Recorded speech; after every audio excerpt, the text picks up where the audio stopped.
fear will always be there.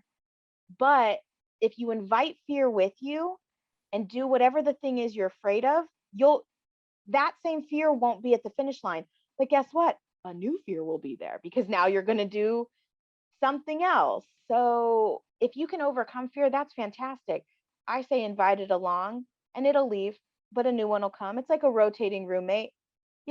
Sometimes it's a big fear who doesn't do the dishes, and sometimes it's a little fear that just takes your parking spot every once in a while. Like, it's a nuisance more than anything else, but it's still there. Hello and welcome to another episode of Cosmic Chats. Today we have the wonderful Samantha Behrman, who is the founder of Bear Cave Comedy. But what you might not know is she has a background in mental health and is a practitioner and counselor and is giving her slant on one of the other pandemics that are happening around the world, codependency. So how would you describe the taste of a banana to someone who's never eaten one? Well, if it's not brown, then it's not too sweet. It's a little chalky and grainy, but don't let that throw you off, because it can be very smooth as well. Grainy. Like the outside. I mean, not the peel. That's first things first. You need to peel your banana. But if you're biting that's if they've never eaten one, I guess. Yeah, peel it first.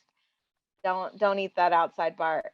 But I think just right on the outside of the banana, it's a little grainy. If I was trying to get very minute, but it's a pretty smooth taste. It's a little sweet. You like them? I do like bananas. Yeah. Do you have one every day? No, I don't. You got a banana color on. I do. Yes. I mean, I love yellow. I enjoy that. I just made banana muffins. And then last week I made peanut butter banana bread. So I think I bake a lot with bananas. Peanut butter banana. Yeah. That really is quite indigestible. Peanut butter and banana together. Yeah, it's delicious. Oh, I'm sure it's fabulous tasting. It was a recipe from the 1930s, apparently. So no eggs, just peanut butter. Yeah. Did you have a lot of peanut butter as a child? I think a regular amount for an American kid. An American, right? Yeah, I'll put that out there. I mean, I know that some kids had a peanut butter and jelly sandwich every day for lunch, and that definitely was not my case. But I do know how good a smushed peanut butter and jelly sandwich tastes when you find it at the bottom of your backpack. Like, there is so good. No, you can make that face. It tastes even better. Now, is it with what kind of bread though? I liked whole wheat bread. Whole wheat bread, because I think the bread makes a difference. It probably does. Yeah, definitely. But we were whole wheat in my house, whole wheat bread, the crust on. I wasn't one of those kids like after school TV. Triangle? I didn't care. If my mom cut it, great. If not, I did like it. No, I kind of liked it just cut down the middle. Like, I always thought if she cut it triangle, I'm like, oh, we're fancy. Fancy as if the crusts were cut off. That's a little bougie. Yeah, that's beyond fancy. We kept crust on, cut it down the middle. Why do you think, how did that come about, the whole peanut butter and jelly? Do you know? I don't know. I can only think that they're both fairly easy to make at home and relatively inexpensive if you make them yourself, in terms of like maybe why it gained a lot of popularity. Because jelly or jam. Yeah, jam, with people say in the UK, for those who don't know. Yeah, it's just sugar, cornstarch, some water, and then the berry, and then peanut butter. If you have a bunch of peanuts, you could arguably just, with a blender or something, or I don't made my own peanut butter, but yeah. I know you can make it. I think it's just comforting. I think there's just something about it. Like, it just feels, I guess I have a very positive childhood, so I tie it to positive memories. I think Mm. it's something really simple, and it brings people back to like maybe a time when they were a child and someone was caring for them. And so they gave them a peanut butter and jelly sandwich. That would be Maybe. interesting to find out whether it was a food that was created from depression because of lack of resources, and now it's become a treat. So if any of you know why or what it was, put it down in the comments. Please enlighten me. And while you're at it, if you like the channel, please like and subscribe and share. Fabulous Sam here. So you had a fabulous childhood, a wonderful, caring childhood. Did you have any moments in your childhood where you had a little bit awakening of, maybe they don't know everything? Yeah. Oh, of course. Of course. Yeah, I started to notice, and I've gone through a lot of just personal reflection, and I've been a counselor for over a decade. And so being in that profession, you yourself have to go through a lot of counseling, and you really reflect Yes. on your own life as much. I had just had a great professor who every time I wanted to like talk about my parents or a sibling, they're like, but what did you do? But what did you do? I'm like, I don't want to talk about me. I want to talk about them. You know, Um, that's really a great point that you bring up. So I do remember a friend of mine who was traveling around the world helping to bring, meditation to people. And the teacher at the time brought them forward and said, I heard what you were discussing. He said, what are you doing to change the world? And they said, well, we're traveling with you. We're traveling around the world with you. I said, no, that's what I'm doing. yeah. What are you going to do to change the world? Like, not really understanding that they were in training to help make a difference with what they did, right? Or so let me ask you, this is fascinating to me. Were you naturally drawn to be a counselor and you went through your education, or did it come a little later?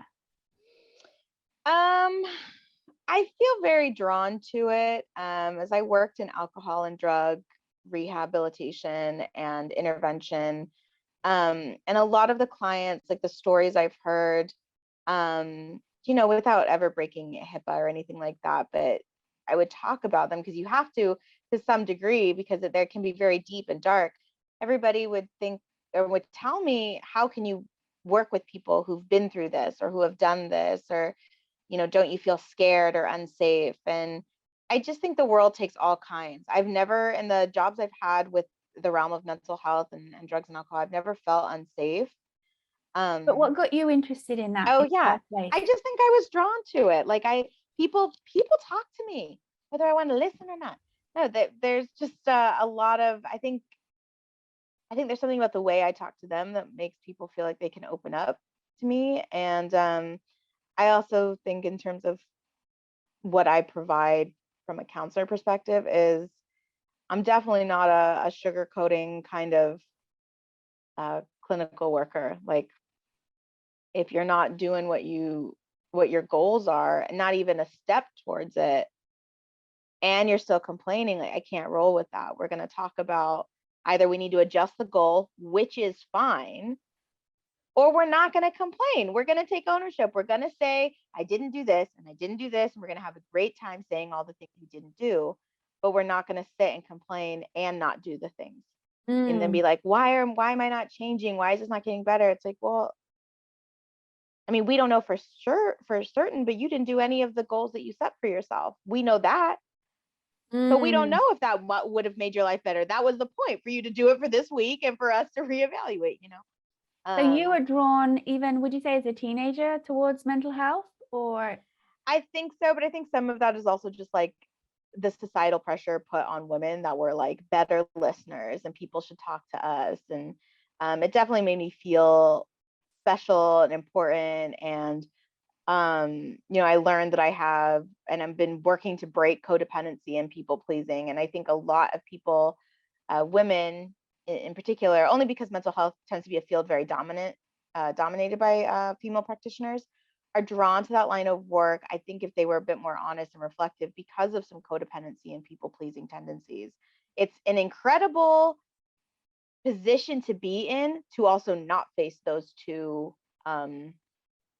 traits. You are speaking my language. So there's so much that you have just said that I'm just going to recap. When it comes to the treatment centers, part of the nonprofit's outreach program is to go to where there's lower income individuals that are not aware of possibilities to have a self-sufficient meditation practice that's letting go. It's part of our outreach, which includes those who are recovering from abuse, which includes those who are in treatment centers and those who are following a 12-step program that's part of their 11th. And if you want to know more about that, you'll see there's a little image back here. Not done very well, I must admit. And that's an ebook that you can get, which has true stories. Like, it's not edited. They're stories of why they came to meditation practice. They're very short, maybe about a page each, but you have people who were down at the depths of despair that were basically written off, right? Written off for the rest of their life. And then they found a practice and they worked with their doctors and their lives have changed, right? Their lives have changed dramatically. So if you want to know all about that, you can check that out, and the links and stuff is down in the description. But you bring up CODA. One awesome film. Have you seen it? I haven't.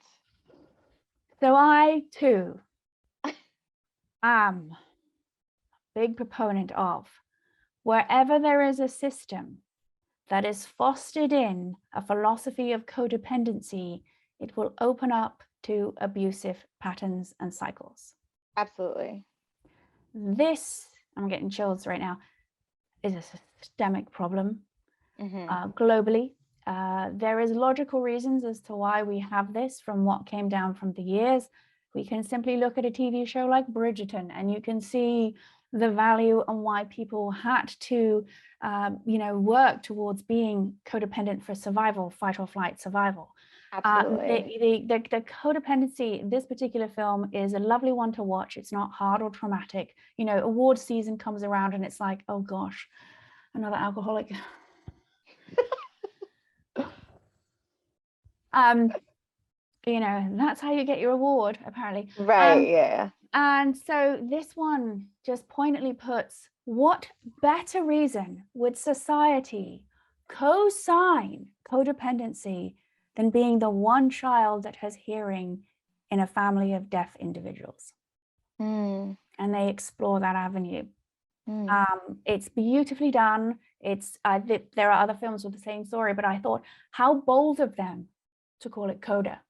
Yeah, that is interesting. Are very different, but and for me, and obviously you yourself, why I probably was drawn and didn't know to ask you to be on the show. It is so important. It's underlying causes. And you talked about goals, but one's true happiness, it actually never comes from the money and prestige, the material, beyond a certain level. Yeah. There is no happiness beyond that. The happiness comes from deep within the soul and following what that is. And 9 times out of 10, it seems illogical because we're so trained that the rest will fill us up. And the majority of goals that we're trying to get are fostered in, of course, a codependent system. And we can't break everything down automatically. That's insane. You can't do that. You have to work through it. But having the foresight and awareness of this was fostered in this mentality, how one can navigate through it and acknowledge, having reverence for the pattern, because if there's no reverence, then there's no way you're going to be able to move through it. They set up a system, best not to piss off the boss. Exactly. Didn't really get that in my teenage years, but later on, that if there's an understanding of that's what's there, being able to stand in one's truth and then have the freedom, right? That freedom of expression. It is,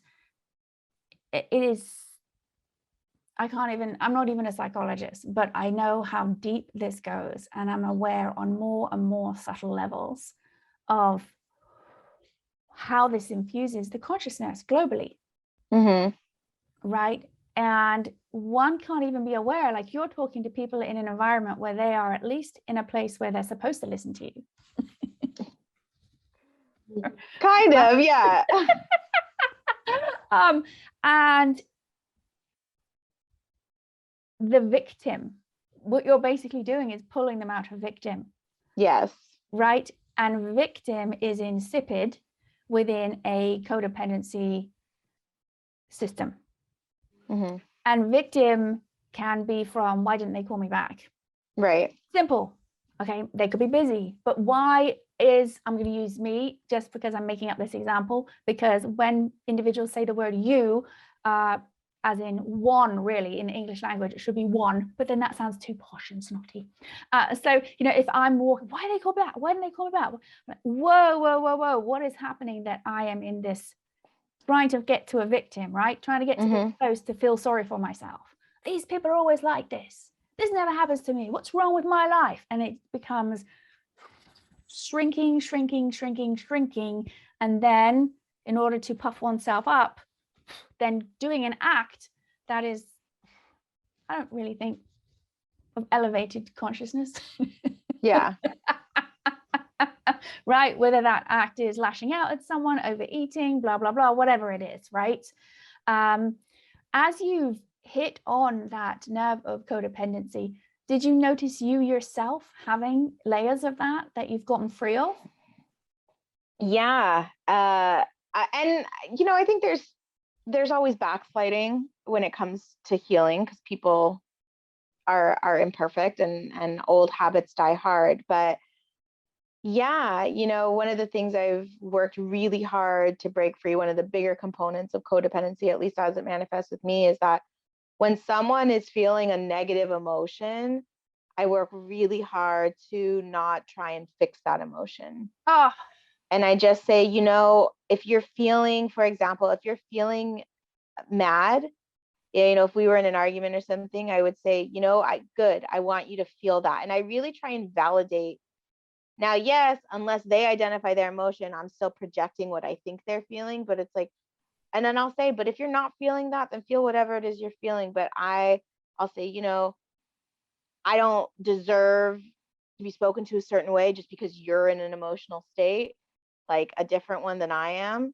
So you need to tell me what it is you need, because if you can't, then I can tell you what I need. And what I need is for you not to speak to me from that place of anger, because I'm not in an angry mood. And you need you in your space. And if you want to be angry, go and be angry. And I say, be the angriest you want to be. Yes. Let it fill every inch of you. And 9 out of 10, really giving someone that permission in a very calm way. Like, I try really hard the people in my life know that this is how my language is changing, that I'm not being passive aggressive. I'm genuinely being calm. And I'm like, if you want to be angry, yeah, you be it. Totally. But I want you to be all in. They tend to calm down so quickly, because it's like all we needed was someone to say, yeah, I won't be mad. I won't be mad. I might feel certain things if you are angry, and then decide that I somehow deserve to be brought into that when I have told you no, like I don't want to, or I won't.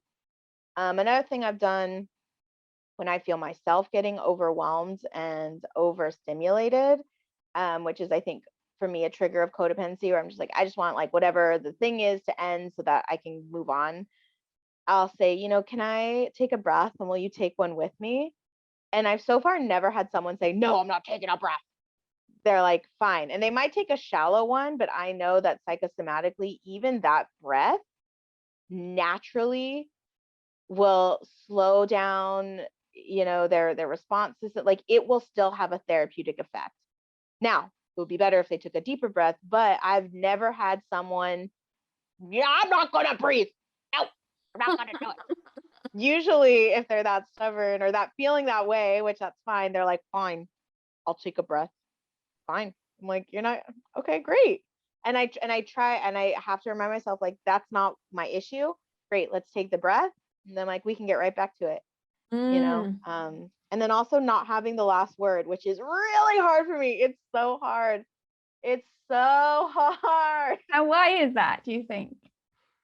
I don't know, because of a control thing. Like, I I'm sure wanting to be right, wanting to make sure that you're gonna think about what I said, because I'm gonna say the last word, and then. But I did just have a moment the other day where I was in a situation where I definitely could have said the last word, and instead I just took a deep breath, And I tried to make it non-dramatic, like the person I was engaging with, I'm like, I don't even know if I want them to know that I chose not to have the last word.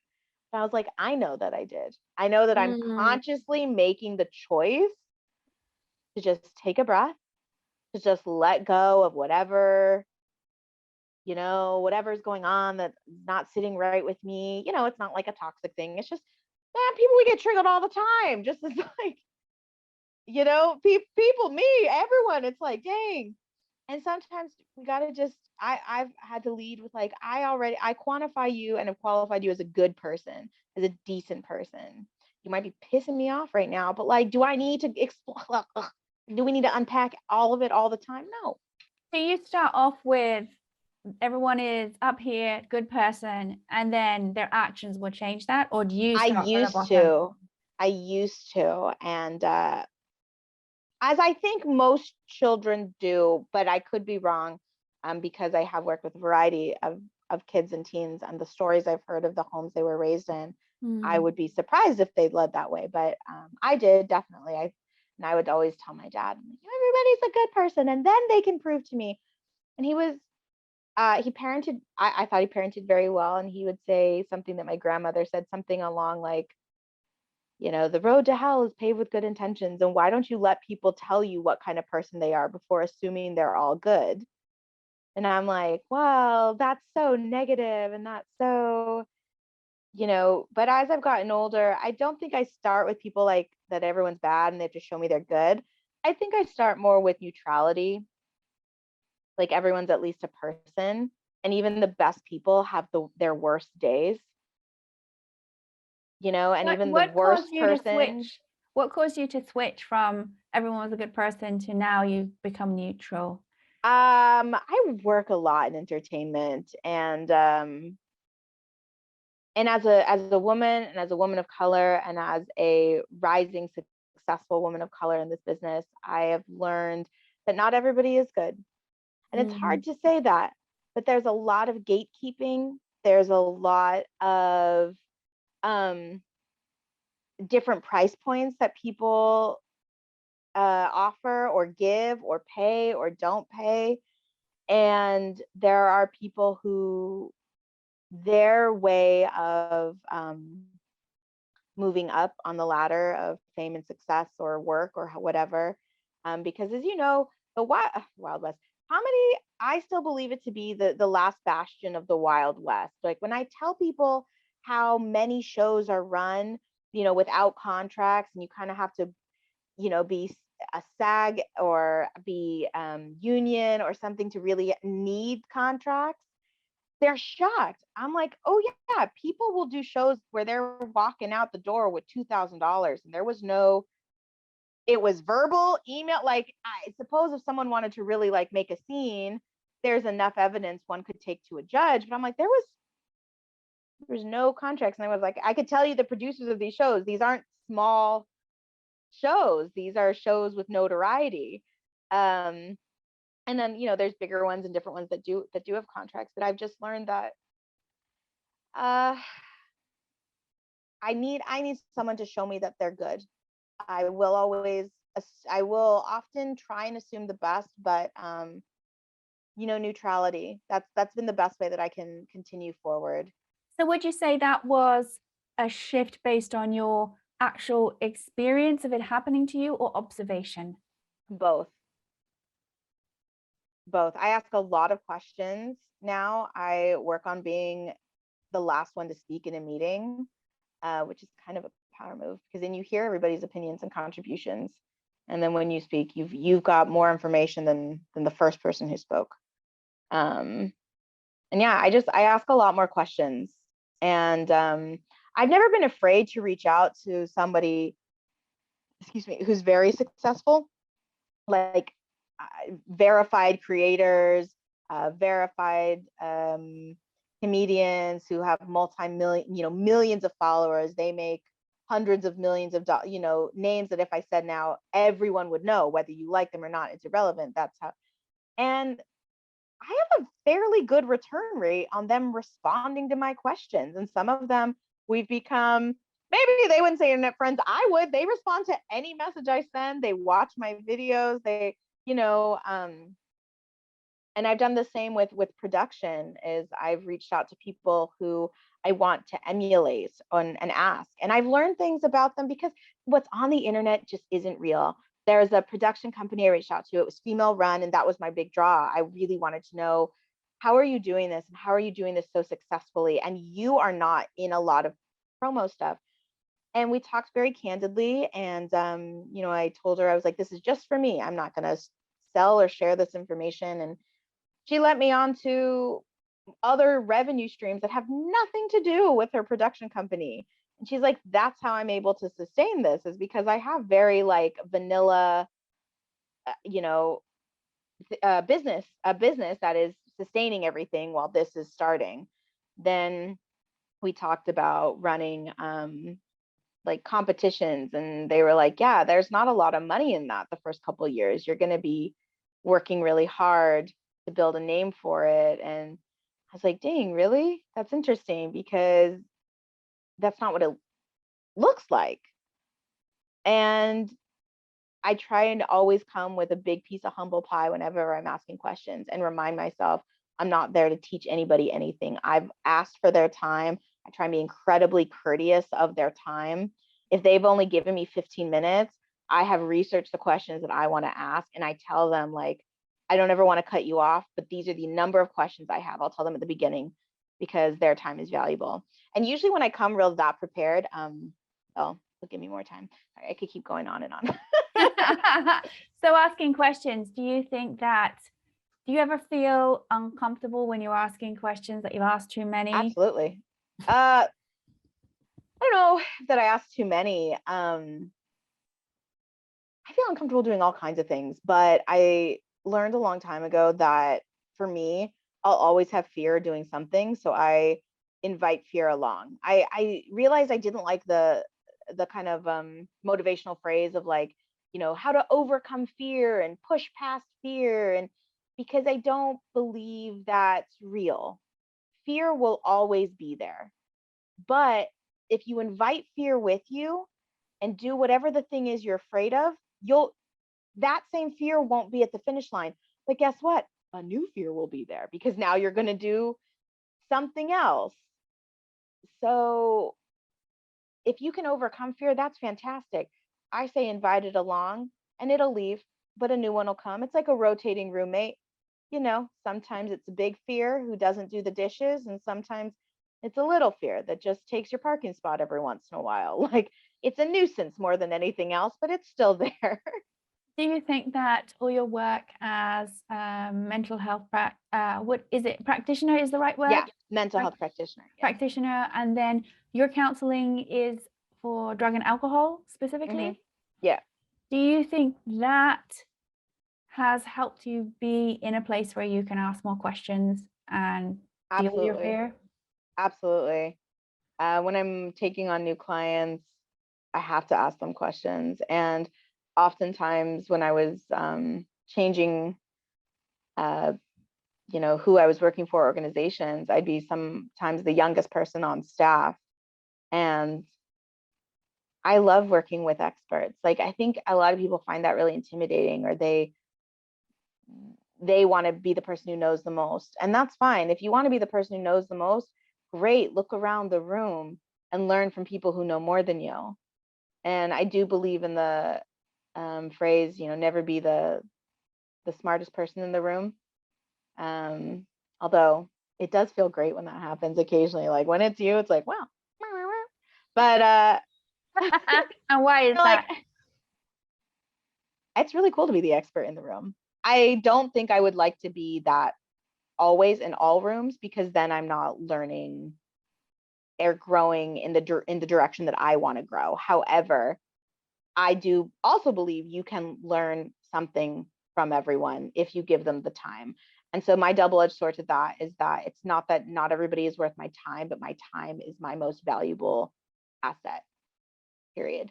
So I don't always give everybody my time. And just to finish it up with, although we should go longer because it's a very valid we're going to speak here until, I don't know, Valentine's Day next year. What would you say to someone who's experiencing in any field, in any part of their life?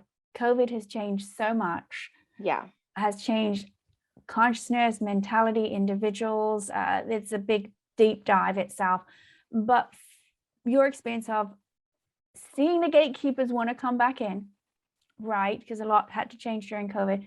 To tell someone, how would they best deal with gatekeepers from your experience?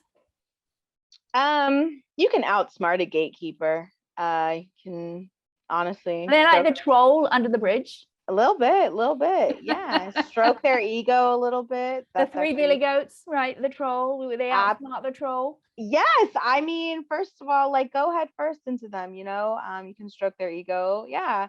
Like, you know, you're just so good at this, and I'd love to shadow you. Those are some good terminology. And also, if you're like, oh, I feel kind of icky about that, which is fair, then work with someone else. Seek out help or advice or feedback from someone else. There are so many people in any industry who would love to just give you their information for free. No course, no $9.99 a minute kind of thing. Yeah, I know that sounded like a different, anyway. No, that's not, well, my psychics hotline, right? No. Seek out someone else, and I would call it an informational interview. That's, my mother was a career counselor, and that was one of the most valuable phrases that she taught me, amongst many of her phrases were valuable, but right now in this moment, an informational interview. And you can reach out to anybody in any industry and just say, you know, who your name is, what you're doing, and say, I'd like to set aside a time to do an informational interview. And usually a good rule is to keep it 15 to 30 minutes at the most. It's definitely short, but people enjoy talking about themselves. People enjoy when you say, this is what I want to do, and I believe you are an expert in this. Can I talk with you? Can I ask you 10 questions? Can I take 15 minutes of your time? And that's also a really great way to begin networking or to integrate networking, because people will remember you. And that's what networking is. Like, I feel like that's never really explained in college. It was networking. Networking is just meeting people. However, true, like the level up phrase, which is really big. I think it might be kind of on its way out, but you know, it's like women like, okay, boss baby, you know, level up. Nobody explains what that. The level up means look into your LinkedIn account, look at everybody who you're talking to. Is everyone relatively on the same level, managerial level, entrepreneurial level? If you're a performer, is everyone at the same performance level? Nothing wrong with that. Hear me out. Now I want you to look who's doing better than you. And it's not a comparison, because comparison is the thief of joy, but who can you learn from? Because if you're only networking with everybody who's on your same level, then that's all they know. You need to network with people doing better than you, doing more than you, doing different than you. Because different at the same level, that's different information. You get their information, you learn from them, you're now at a higher level. That's what leveling up is. And that all comes from networking. And you can do both by sending an email, sending a message that says, you know, this is who I am. This is what I want to do. I think you're an expert in this. Can I take 10 minutes of your time? Well, there you go.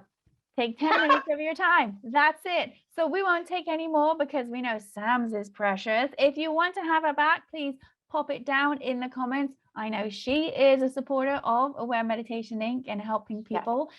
And all her information and her links will be down below as well. And with that, I would like to thank you all for joining us on this not so codependent cosmic chat.